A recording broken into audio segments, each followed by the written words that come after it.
Doctor അതുപോലെ ഈ റമദാൻ കാലത്ത് നമുക്കറിയാം ഈ തടിയൊക്കെ കുറയ്ക്കണം എന്നൊക്കെ കുറേ ആളുകൾ വിചാരിക്കുമ്പോൾ അതിനുള്ളൊരു സമയം കൂടിയാണ്. ആരോഗ്യം നിലനിർത്തിക്കൊണ്ട് തന്നെ തടി കുറയ്ക്കണോ എന്നൊക്കെ നോക്കുന്ന ആളുകളാണ്. അങ്ങനെയുള്ള ആളുകൾക്ക് എങ്ങനെയാണ് ഈ സമയത്ത് പ്രത്യേകിച്ച് ഡയറ്റൊക്കെ ശ്രദ്ധിച്ചുകൊണ്ട് തടി കുറയ്ക്കാനൊക്കെ പറ്റുന്നത്? അതിന് കൂടെ ഉപയോഗപ്പെടുന്ന ഒരു മാസമാണോ അത്? ഏറ്റവും പ്രധാനപ്പെട്ട ഒരു ക്വസ്റ്റ്യനാണ് നിങ്ങൾ പറഞ്ഞത്. ഓവർ വെയ്റ്റ് ആണ് സത്യത്തിൽ നമ്മൾ ഏറ്റവും വലിയ പ്രശ്നം. നോക്കൂ, ഈ വെയ്റ്റ് മനുഷ്യന് കൂടി കഴിഞ്ഞാൽ നമ്മളത് പറയും ശരീരത്തിൻ്റെ എല്ലാ ഭാഗത്തും സ്റ്റോർ ചെയ്യപ്പെടുമ്പോൾ അത് വയറിലാണ് അധികം സ്റ്റോർ ചെയ്യുക. അപ്പോൾ വയറിൻ്റെ ഉള്ളിൽ വിസറൽ ഫാറ്റ് എന്ന് പറയും. എല്ലാ അവയവത്തിലും അത് ഈ നെയ്യ് കൊഴുപ്പ് രൂപത്തിലാണ് ഇത് സ്റ്റോർ ചെയ്യുന്നത്. ഇത് കെട്ടിപ്പിടിച്ച് കിടക്കും.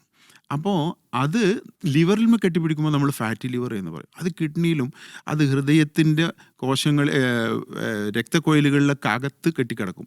ഇങ്ങനെ ഓവറായിട്ട് കെട്ടിക്കിടക്കുന്ന ഫാറ്റ് ഉരുകിപ്പോകാൻ നമ്മുടെ ഭാഷയിൽ പറഞ്ഞാൽ അത് ദഹിപ്പിച്ച് കളയാൻ ഏറ്റവും സ്യൂട്ടബിളാണ് ഇത്രയും സമയം ഫുഡ് കഴിക്കാതെ, എന്ന് വെച്ചാൽ നെഗറ്റീവായിട്ട് നമ്മുടെ എനർജി കൊണ്ടുവരാം. എന്നുവെച്ചാൽ ഭക്ഷണം വേണ്ട എന്നുള്ളത്. പക്ഷേ ഇതൊക്കെ പറഞ്ഞാലും ഭക്ഷണം നോമ്പ് തുറന്നതിന് ശേഷം ഇതെല്ലാം കൂടെ കഴിച്ചാൽ ഒരു കാര്യമില്ല ഇതിട്ടോ, അത് വേറെ കാര്യം. പക്ഷേ വെയിറ്റ് കുറയ്ക്കാൻ ഒരാൾ എന്ത് ചെയ്യണമെന്ന് വെച്ചാൽ ആദ്യം അയാൾ മാനസികമായിട്ട് ഡിസൈഡ് ചെയ്യണം. നോക്കൂ, ഞാൻ ഇത്ര സമയം കൊണ്ട് ഇത്ര വെയിറ്റ് കുറക്കും എന്ന് ആദ്യം ഡിസൈഡ് ചെയ്യണം. എന്നിട്ട് അതിനനുസരിച്ച് അയാൾ ഭക്ഷണം നോമ്പ് തുറന്നതിന് ശേഷം കഴിക്കാതിരുന്നാൽ വെയിറ്റ് കുറക്കാൻ ഏറ്റവും നല്ല മാർഗ്ഗമാണ്. യെസ്. പിന്നെ ഡോക്ടർ, നമ്മളെപ്പോഴും ഈ ആരോഗ്യകാര്യം ശ്രദ്ധിക്കുന്ന തടി കുറയ്ക്കുന്ന ആളുകൾ പറഞ്ഞല്ലോ. അപ്പോൾ അതിനപ്പുറത്തേക്ക് നമ്മൾ ഈ ഫാസ്റ്റിംഗ് കഴിഞ്ഞ് നമ്മൾ ഭക്ഷണമൊക്കെ കഴിച്ചു കഴിഞ്ഞാൽ ആദ്യത്തെ കുറച്ച് ദിവസങ്ങളിലൊക്കെ എപ്പോഴും ആളുകൾ പരാതി പറയുന്നതാണ് നെഞ്ചരിച്ചിൽ അല്ലെങ്കിൽ ഗ്യാസ് ട്രബിൾ ഇഷ്യൂസ്, അങ്ങനെ ഒരുപാട് പ്രശ്നങ്ങൾ. അത് ഈ ആഫ്റ്റർ ഫുഡിനെ നമ്മൾ കൂടുതൽ ശ്രദ്ധിച്ചിട്ട് അത് കൺട്രോൾ ചെയ്യാൻ പറ്റുമോ? എന്തായാലും കാര്യം എന്ന് വെച്ചാൽ നോക്കൂ, നമ്മളൊരു 14 മണിക്കൂർ ഒന്നും കഴിക്കാതെ വയറ് നമ്മുടെ സ്റ്റൊമക്ക് എങ്ങനെ നിൽക്കുക, നമ്മൾ സ്റ്റൊമക്കിലുള്ള ആസിഡ് ഹൈഡ്രോക്ലോറിക് ആസിഡ് എന്ന് പറയും, നമ്മുടെ ദഹനരസങ്ങൾ ഇതൊക്കെ ശരീരത്തിൽ ഉൽപ്പാദിപ്പിക്കുന്നുണ്ട്. കുറഞ്ഞ തോതിലെങ്കിലും, തീരെ ഇല്ലാത്ത അവസ്ഥയൊന്നുമില്ല. കൂടുതൽ ഉൽപ്പാദിപ്പിക്കുക എപ്പോഴാണെന്ന് വെച്ചാൽ നമ്മൾ ഫുഡ് കാണുന്നു, ഭക്ഷണം കാണുന്നു, കഴിക്കണം തോന്നുമ്പോൾ ഓട്ടോമാറ്റിക്കലായിട്ട് കൂടുതൽ ഉൽപ്പാദിപ്പിക്കും. പക്ഷേ കുറഞ്ഞ തോതിൽ ഉൽപ്പാദിപ്പിച്ചിട്ട് ബോഡിയിൽ അതുണ്ട്, സ്റ്റൊമക്കിൽ അതുണ്ട്. അപ്പോൾ ആ സ്റ്റൊമക്കിലേക്ക് നമ്മൾ നോമ്പ് തുറന്ന ഉടനെ കുറച്ചും കൂടെ ആസിഡ് പോലത്തെ മീൻസ് ഒരു നാരങ്ങ വെള്ളം കുടിക്കാൻ, അല്ലെങ്കിൽ ആസിഡിറ്റി കൂടുതലുള്ള എന്തെങ്കിലും ഫുഡ് അല്ലെങ്കിൽ സ്പൈസി ഫുഡ് കൂടുതൽ സ്വാഭാവികമായിട്ട് ഇറിറ്റേഷൻ ഉണ്ടാവും, ഗാസ്ട്രൈറ്റിസ് ഉണ്ടാവും. അതിൻ്റെ പുറമെ നമ്മൾ ഈ പറഞ്ഞ പോലെ പുളിച്ചതായിട്ടിൽ ഛർദിയൊക്കെ ഉണ്ടാവും. ഗാസ്ട്രൈറ്റിസിന് നല്ല ചാൻസ് ഉണ്ട്. അപ്പോൾ അതുകൊണ്ട് എപ്പം നോമ്പ് തുറന്നാലും ന്യൂട്രലായിട്ടുള്ള പച്ചവെള്ളമാണ് ഏറ്റവും നല്ലത്. ഒരാൾക്ക് ജ്യൂസ് കുടിക്കണ്ട എന്ന് പറയുന്നില്ല, പക്ഷെ ജ്യൂസിനേക്കാളും നല്ലത് അത് ഫ്രൂട്ട്സ് കഴിച്ചോട്ടെ, എന്നിട്ട് വെള്ളം കുടിച്ചോട്ടെ.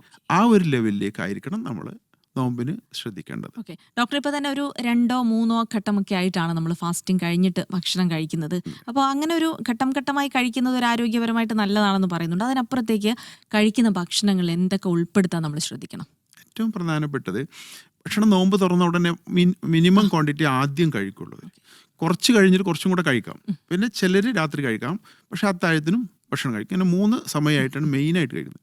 എപ്പോഴും നമ്മൾ കാലിയായിട്ടുള്ള ഒരു സ്റ്റൊമക്കിലേക്ക് ഒന്നിച്ചങ്ങ് ഫീഡ് ചെയ്യുന്നത് ഒരിക്കലും ഒരു സൂട്ടബിൾ പരിപാടിയല്ല. കുറച്ച് ഭക്ഷണം കഴിക്കുക.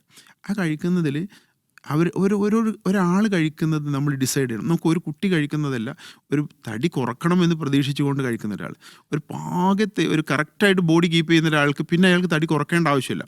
അപ്പോൾ അയാൾ കഴിക്കുന്ന ഫുഡ് വ്യത്യസ്തമായിരിക്കണം. എന്ന് വെച്ചാൽ ഓരോരോ വ്യക്തികൾക്കനുസരിച്ച് അവരുടെ ഭക്ഷണം ക്രമീകരിക്കണം. നല്ല തടിയുള്ള ഒരാൾ, അയാൾ മോർബിഡ് ഒബേസിറ്റി അല്ലെങ്കിൽ ഒരു സാധാ ഒബേസിറ്റി, ആ ഒബേസിറ്റി കുറക്കാൻ വേണ്ടിയിട്ട് അയാൾ മിനിമൽ ആദ്യം കഴിക്കണം. എന്നിട്ട് ഫാറ്റ് കൂടുതലുള്ള അല്ലെങ്കിൽ നെയ്യ് കൂടുതലുള്ള അല്ലെങ്കിൽ കൂടുതൽ ഹൈ കാർബോഹൈഡ്രേറ്റ് അല്ലെങ്കിൽ കൂടുതൽ സ്വീറ്റ്സ് നമ്മൾ പറയില്ല, ഇതെല്ലാം ഉപേക്ഷിച്ചിട്ട്, അതാണ് ഞാൻ പറഞ്ഞത്, ആദ്യം തന്നെ നമ്മൾ കൺട്രോൾ ചെയ്യണം. നമുക്ക് എത്ര കിലോ ഓവർ വെയിറ്റ് ഉണ്ട്, നമ്മുടെ BMI എത്രയാണ്, നമുക്ക് 10 കിലോ ആണ് ഓവർ വെയിറ്റ് എന്നത്. ആ 10 കിലോ എങ്ങനെ ഡിസൈഡ് ചെയ്യണം, എങ്ങനെ കുറക്കണം, നമ്മൾ ഫസ്റ്റ് ഡിസൈഡ് ചെയ്യണം. ആ ഡിസിഷൻ നമ്മൾ എടുത്താൽ വളരെ സിമ്പിളാണ്. എത്ര നമ്മൾ ഭക്ഷണം കഴിക്കണം, അതല്ല നമ്മൾ ഒരാളോട് നിങ്ങൾ ഇതേ കഴിക്കാൻ പാടുള്ളൂ, നിങ്ങൾ ഇത്രയും, അങ്ങനെയില്ല.